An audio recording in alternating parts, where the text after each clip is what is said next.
গড়ে তুলতে পারো। সাবধানতা, যত্ন, ভয় বলতে পারেন, কিন্তু ভয় অর্থটা তাকওয়া শব্দের ভালো অনুবাদ নয়। তাই আমি তাকওয়ার ধারণা ব্যাখ্যা করতে কিছু সময় ব্যয় করব। তাকওয়া এসেছে আরবি ওয়াকায়া থেকে। মূল শব্দ হলো ওয়াকা ওয়াকি ওয়াকায়াতান, আর আরবিতে অর্থ রক্ষা করা। যেমন ওয়াকিনা আযাবান নার, আমাদেরকে আগুনের শাস্তি থেকে রক্ষা করুন। যখন নিজেকে রক্ষা করার কথা আসে, ইত্তাকা ইয়াত্তাকি ফাকাইফা তাত্তাকুনা ইন কাফারতুম ইয়াওমা ইয়াজআলুল ওয়ালদানা শিবা, কিভাবে আত্মরক্ষা করবে যদি তোমরা সেদিনকে অস্বীকার করো, যেদিন বালককে করে দিব বৃদ্ধ। এখানে আত্মরক্ষার ধারণা প্রকাশ পাচ্ছে যখন কেউ আত্মরক্ষা করে, যেমন দরজা বন্ধ করে, জানালা বন্ধ করে, সিকিউরিটি অ্যালার্ম সেট করে, যেটাই করুক, কারণ এখানে সত্যিকারের বিপদের সম্ভাবনা রয়েছে। প্রতিরক্ষার সাথে বিপদের সম্পর্ক থাকার কারণেই ভয় অর্থ ব্যবহার করে। ভয়ের কারণে তুমি যে পদক্ষেপ গ্রহণ করো সেটাই তাকওয়া, ভয় নিজে নয়। এমনও হতে পারে কেউ একজন ভয় পেল কিন্তু বাঁচার জন্য কোনো পদক্ষেপ নিল না, তার তাকওয়া নেই। অন্যদিকে যে ব্যক্তি ভয়ের কারণে দরজা বন্ধ করে, খারাপ এলাকা থেকে বের হয়ে যায়, যেটাই করুক না কেন, এর নাম হলো তাকওয়া। বুঝতে পারছেন? তাহলে নিজের প্রতিরক্ষার জন্য যে পদক্ষেপগুলো নেওয়া হয় তার নামই তাকওয়া। যে কোনো ধরনের সমস্যা থেকে নিজেকে রক্ষা করার জন্য ব্যবস্থা গ্রহণ করার নামই হলো তাকওয়া। তাকওয়া ইতিবাচক অর্থ প্রকাশ করতে পারে, শুধু বিপদ থেকে প্রতিরক্ষা নয়। যখন তুমি তোমার পিতার রাগ থেকে বাঁচতে পদক্ষেপ গ্রহণ করো, মায়ের রাগ থেকে, স্বামী স্ত্রীর রাগ থেকে, অথবা আজকের আলোচনার ক্ষেত্রে আল্লাহ যেন অসন্তুষ্ট না হয়, যখন আপনি পদক্ষেপ গ্রহণ করেন, যেমন আমি জানি ঘুমিয়ে পড়তে পারি, তাই ঘুমানোর আগে আমি আমার বাড়ির কাজ শেষ করব, আমার এখন সময় আছে, কিন্তু কেমন যেন অলসতা ফিল করছি, আমি জানি যদি দেরি করি শেষ আর করা হবে না। এটা আসলে তাকওয়ামূলক কাজ। আপনি নিজেকে নিজের দুর্বলতা থেকে রক্ষা করলেন, উপযুক্ত সাবধানতা অবলম্বন করলেন। এজন্য কোরআনের এক জায়গায় পাবেন, সূরা বাকারার হজের প্রস্তুতি নেওয়ার কালে, হজের প্রস্তুতিকালে আপনার হাতে যথেষ্ট টাকা থাকতে হবে, ব্যাগ ইত্যাদি গোছাতে হবে। আর আগের দিনে তো অনেক লম্বা ভ্রমণ করতে হতো, তাই আপনাকে ব্যাগ গোছানোটা ভালোভাবে নিশ্চিত করতে হবে। মরুভূমির ভেতর দিয়ে ভ্রমণ করতে হতো, তাই সাপ্লাই না থাকলে হয়তো মারা যেতে হবে। অতাজাওয়াদু, এবং পাথেয় গ্রহণ করো। ফাইন্না খায়রাজ যাতি তাকওয়া, তাকওয়াই হলো শ্রেষ্ঠ পাথেয়। মানে যথাযথ সাবধানতা অবলম্বন করো। শুধু আল্লাহর ব্যাপারে সাবধানতা নয়, তো অর্থবোধক বাক্যাংশে বলা হচ্ছে, দেখো সাবধান থাকো, অনিরাপদ পথ বা ভয়ঙ্কর এলাকা দিয়ে ভ্রমণ করো না, আগন্তুকদের সাথে কথা বলো না, নিজের নিরাপত্তা নিশ্চিত করো। এগুলো আসলে তাকওয়ার অর্থের অন্তর্ভুক্ত। এখন কেন আমি আপনাদের এসব বলছি? আল্লাহ অসাধারণ একটা কাজ করেছেন।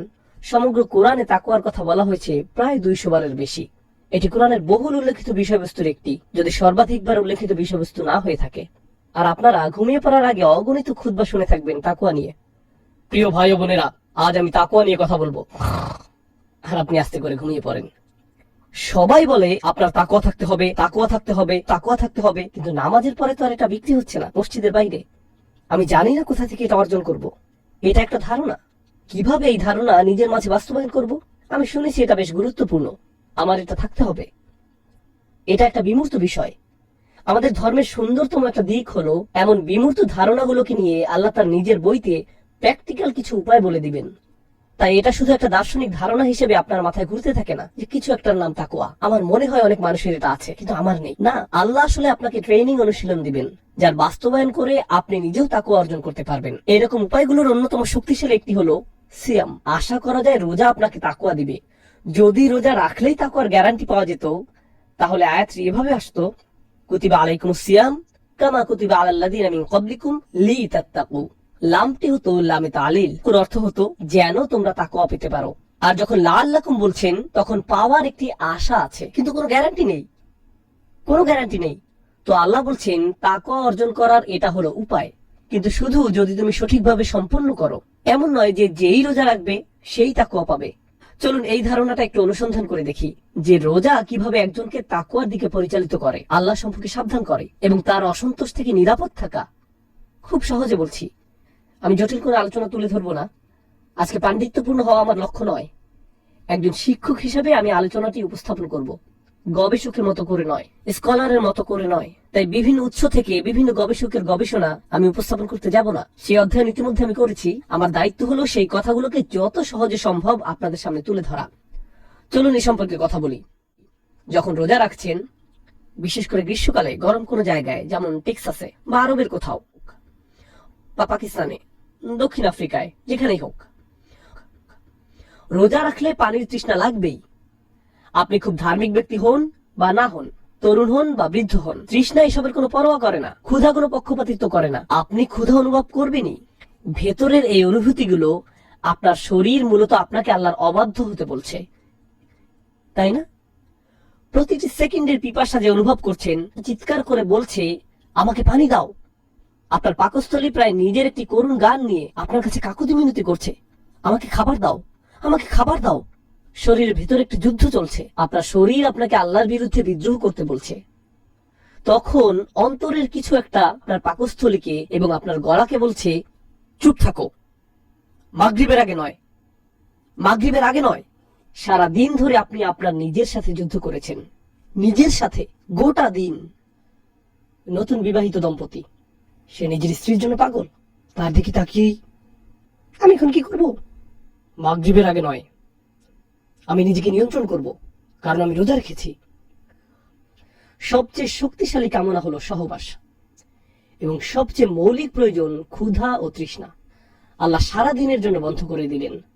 যদি আমি আর আপনি রোজা রেখে থাকি, তাহলে আমরা নিজেদের মৌলিক চাহিদা এবং শরীরের সবচেয়ে শক্তিশালী কামনাকে চূর্ণ বিচূর্ণ করে দিচ্ছি সারা দিন ধরে, শুধু আল্লাহকে সন্তুষ্ট করার জন্য, শুধু আল্লাহকে সন্তুষ্ট করার জন্য। প্রথমবারের মতো রোজা রেখেছে, 10-12 বছরের কোনো বাচ্চা প্রথমবারের মতো রোজা রেখেছে। সে নরম নরম মজাদার কিছু চকলেটের দিকে তাকিয়ে আছে, হাত দিয়ে একটুখানি নিল,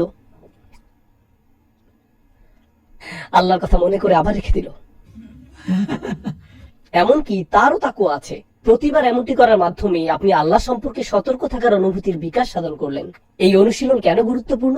যদি সারাদিন ধরে আপনার মৌলিক চাহিদা এবং সবচেয়ে শক্তিশালী কামনাকে আটকে দিতে পারেন, যদি এটা করতে সমর্থ হন, তাহলে রমজানের বাহিরে আল্লাহ আপনার কাছে এর থেকে অনেক কম আশা করেন। রমজানের বাহিরে তিনি আসলে চান ওয়ায়ুহাররিমু আলাইহিমুল খাবায়েস, তিনি তাদের জন্য শুধু নোংরা জিনিসগুলো নিষিদ্ধ করেন। এই ট্রেনিং ঠিকমতো গ্রহণ করলে আপনি খুব সহজেই আল্লাহর অন্যান্য আদেশ নিষেধগুলো পালন করতে পারবেন। ব্যাপারটা দারুণ। ব্যাপারটা আমি এভাবে ব্যাখ্যা করি যে কোনো পরিশ্রমসাধ্য কাজের জন্য, মিলিটারি ট্রেনিং বা পুলিশের ট্রেনিং, এই ধরনের ট্রেনিং গুলোতে একজনকে প্রচুর পরিমাণে কঠিন কঠিন অনুশীলন করতে হয়, তাকে ঘন্টার পর ঘন্টা ট্রেনিং নিতে হয়। পরে এক সময় সেই একই ব্যক্তি সহজ কোনো জিমে যোগ দেওয়ার সিদ্ধান্ত নিল, তাদের দৈনিক ব্যায়ামের রুটিন আছে, সে তখন বলে এটা তো কোনো ব্যাপারই না, আমরা এর চেয়ে 10 গুণ বেশি ব্যায়াম করতাম। তাই সে যখন বহুগুণ শক্তিশালী কোনো ট্রেনিং শেষ করে আসে, তখন এর চেয়ে ছোটখাটো যে কোনো কিছু তার কাছে এক পিস কেক খাওয়ার মতো। সিয়াম সাধনার ব্যাপারটাও এরকম, যে এরপর আল্লাহ আপনাকে যা করতে বলবেন তা তো এক পিস কেক খাওয়ার মতোই। পুরো রমজান মাস জুড়ে আপনি আল্লাহ সম্পর্কে সতর্ক থাকা শিখবেন। পরবর্তীতে নিজেকে ভালোভাবে রক্ষা করতে সক্ষম হবেন আল্লাহর যে কোনো ধরনের অবাধ্যতা থেকে।